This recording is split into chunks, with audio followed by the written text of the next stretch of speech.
Well, President Biden has been known to use a cheat sheet or two, including this week at the G7 summit. So let's go off the wall and look at the talking points, cheat sheets, and clear-cut directions Joe Biden has been given throughout his presidency. Here's the latest. This was from this week. Love that graph. At the G7 summit.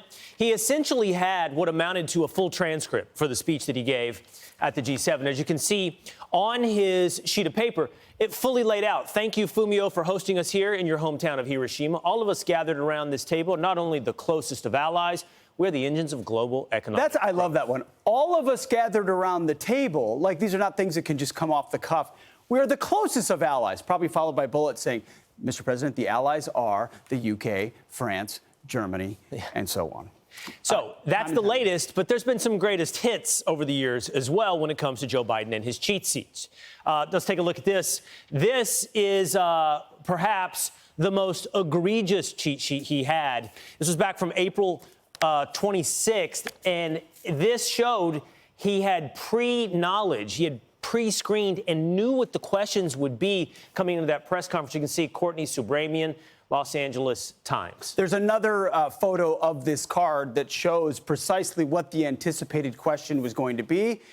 Her question looked, I don't know, 80% similar to what was listed. And just even the fact that that's written in there meant maybe it came down to the wire of what's going to be asked and make sure, okay, that's question number one, Mr. President, exactly what you need. They made sure that he knew who would be attending it, starting with you. You will be at. Just in case you didn't know. And usually it says something like, you introduce yourself as well, which is helpful. It can be. It says it's in the Oval Office, too, in case he doesn't know where he is.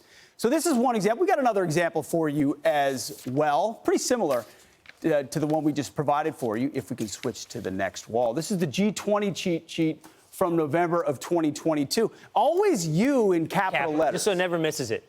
Right there. You will sit at the center, front tables alongside. You know, I can understand the names of presidents from foreign countries. Those can be tricky.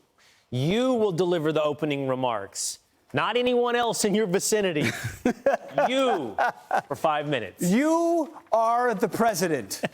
Do not forget that. Here's another one. This might rival for the most egregious.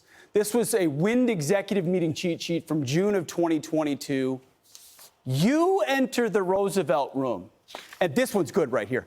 I mean, it's blowing up here. You take your seat. Don't take anyone else's seat. Don't take anyone. And in the Roosevelt room, by the way, there's a chair that's a little bit taller for the president right at the end of the table. Finding your seat, not difficult. You depart. It's unbelievable. That's from June of 2022. You thank participants. It's really good. And then you remember, I think we still have the one from the beginning of his presidency as well. I don't know if we still have that one, but it all started off at the beginning of his presidency when we started seeing these cheat sheets come into play, where he had a full list pictured of all the attendees in the room. You can see there everyone who is scheduled to meet in March 2021. And again, it's the United States now ranks 13th globally in infrastructure, bridges. It's his talking point. That's what he's going to hit in this meeting. Come on. I mean, who doesn't like pictures? Pictures are helpful. Let's be full disclosure here.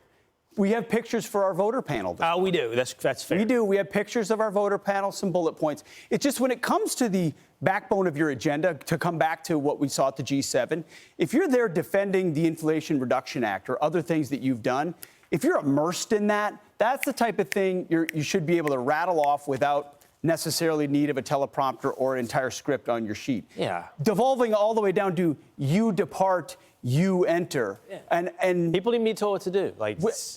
I mean, that's why, Will, I just want you to know you have a beautiful looking tie on right now. Thank you. I think it looks great. This is a segment called Off the Wall. Stand during this segment.